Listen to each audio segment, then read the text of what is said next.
2 வாரத்துக்கு முன்னாடி நான் ஒரு வீடியோ போட்டிருந்தேன். அந்த வீடியோ வந்து அதுக்கு பதில் சொல்லுவேன் அப்படின்னு சொல்லி போட்டிருந்தேன். என்ன வீடியோனா, அத இப்போ ட்ரெண்டிங்ல இருக்குது ஒரு ஷார்ட்ஸ் வீடியோ. அதாவது என்னது மேல் ஜாதிக்காரனுக்கு 2 கொம்பு இருந்தா சொல்லுங்க. ஏதோ எல்லாரும் பண்றாங்களேன்னு நானும் பண்ணி தொலைச்சிட்டேன். ரொம்ப அத பத்தி நான் ஆராய்ச்சியே பண்ணல. ஓகே, அது எல்லாரும் பண்றாங்க. சரி நம்மளும் பண்ணுவோம் அப்படின்னு சொல்லி நானும் அத ஒரு ரீல்ஸா நினைச்சு பண்ணிட்டேன். எப்போ நான் இது நாள் வரை போட்ட வீடியோஸ்ல அதுலதான் கமெண்ட் வந்துச்சு. என்ன ஜாதி வெறி பிடிச்சி இன்னும் இவ்வளவு தூரம் மக்கள் திரியிறாங்களா, ஒரு சிலரு பிசாசு பைத்தியங்கள் மெண்டல் ஒரு மாதிரி எல்லாம் கமெண்ட் போட்டிருக்கு. இந்த மாதிரி ஆட்கள் இருக்கனாலதான் நாட்டுல மழையே பெய்ய மாட்டேங்குது. கமெண்ட் போட்டோன்னா அதுக்கு நான் ஆல்ரெடி பதில் சொல்லியிருக்கேன். கமெண்ட்ல போய் நம்ம ஷார்ட் வீடியோல பாருங்க. திருப்பி ஒரு பெரியவரா இருக்கும்னு நினைக்கிறேன். ஏன்னா அவர் போட்ட கமெண்ட்ல இருந்து நான் தெரிஞ்சுக்கிட்டது.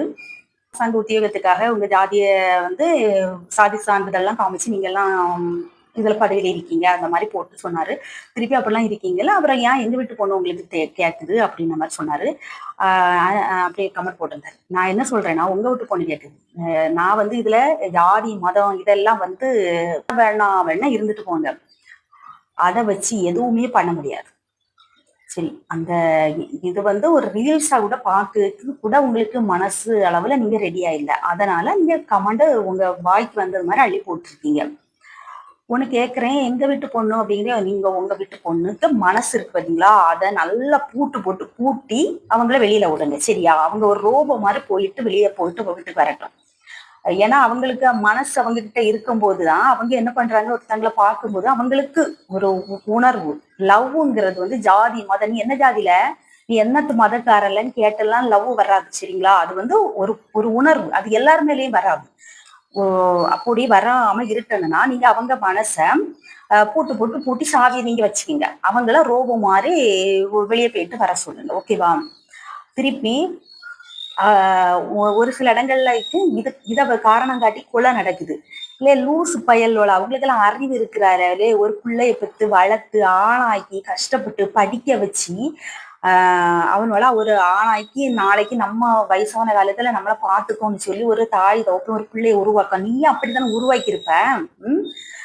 உன் பிள்ளை அவனை லவ் பண்ணிச்சுன்னா நீ என்ன செய்யணும்? நல்ல உமனா நீ என்னல செய்யணும்? நாய என்ன பண்ணிருக்கணும்? உன் பிள்ளைய நீ கண்டிக்கணும். அடுத்தவன் பிள்ளைய வெட்டி கொல்றதுக்கு நீ யாருல ஜாதிக்கு பேர சொல்லி? சரி, நீ இதெல்லாம் பண்ற. ஓகே, பண்ணிக்கிட்டு நீ சந்தோஷமா இருக்கியா? உன் பிள்ளை மனசுல ஒருத்தங்க கூட வாழ்ந்துகிட்டு நிஜத்துல ஒருத்தங்க கூட வாழணுமா? அதுக்கு பேர் என்ன தெரியுமா? அதுக்கு நீ நிர்பந்திக்கிற, வேற ஒண்ணும் கிடையாது. இதெல்லாம் நடக்காம இருக்கன்னா என்ன பண்ணணும்? எல்லாரும் ஒண்ணு நினைக்கணும். காதல் கை கூடாம பிறகு 1000 காரணங்கள் இருக்கணும். நீ பெத்து வளர்த்து ஆளாக்கின உன் புள்ள மனசுல ஒருத்தங்கூடால வாழ்ந்துகிட்டு உடம்பாரு ஒருத்தங்கூடால வாழணும். அது அருவருப்பா உங்களுக்கு தெரியாது. சரி, இதெல்லாம் பேசுறேன். ஜாதி ஜாதின்னு சொல்றீல, உங்களுக்கு என்ன 10 அடியிலேயே குண்டு தோண்டுவாவ? இல்ல, குறைஞ்ச ஜாதிகாரனுக்கு 3 அடியிலையும் உங்களுக்கு எல்லாம் 10 அடியிலையும் குண்டு தோண்டுவாவ. அவங்க உடம்புல வந்து வேற கலர்லயே ரத்தம் ஓடுது. தெரியல எனக்கு வந்து. நான் வந்து இது நாள் வரை என் வயசு கடையில நாங்கெல்லாம் பழகி இருக்கோம். எல்லாரும் ஒரே ஜாதியா தான் நினைச்சு நாங்க பழகுறோம். எங்க கிட்ட எல்லாரும் அப்படிதான் பழகுறாங்க. எங்க ஊர்ல வந்து ஜாதி மதம் பேதம் இல்ல. ஒரு ஜாதி மாதிரி விரும்பினாய் கல்யாணம் பண்ணி கொடுக்குறாங்க, மத மாதிரி கல்யாணம் பண்ணி கொடுக்குறாங்க, வராங்க போறாங்க, சந்தோஷமா இருக்கிறாங்க. வாழ்க்கைங்கிறது ரொம்ப பெருசெல்லாம் கிடையாது. நான் 100 வருஷம் வாழ்வேன், 200 வருஷம் வாழ்வேன், இதெல்லாம் கிடையாது. ரொம்ப ரொம்ப சின்னது வாழ்க்கை. சரியா? ஒருத்தர் விட்டு கொடுத்து அன்பா சந்தோஷமா வாழ்ந்துட்டு போயிட்டே இருக்கணும். இது நான் வந்து இதை வந்து நான் போட்ட ரீல்ஸுக்கு பார்த்து கமெண்ட் போட்டு பண்ணியிருந்தாங்க. அவங்களுக்கு இந்த பதிவு எல்லாம் அவங்களுக்கு சொன்ன பதில். சரியா?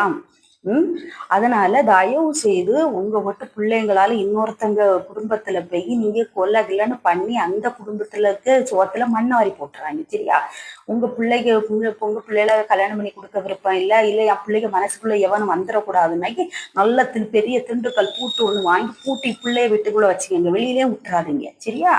பதிவு வந்து இந்த ஜாதி வெறி பிடிச்சி மத வெறி பிடிச்சி திரியாங்கல்ல அவங்களுக்கு அல்லாம எல்லாரும் ஒண்ணு, நம்ம எல்லாம் ஒண்ணுதான் அப்படின்னு நினைச்சிட்டு பழகி சந்தோஷமா இன்னும் வரைக்கும் இருக்கிறாங்கல்ல அவங்களுக்கெல்லாம் கிடையாது. சரியா?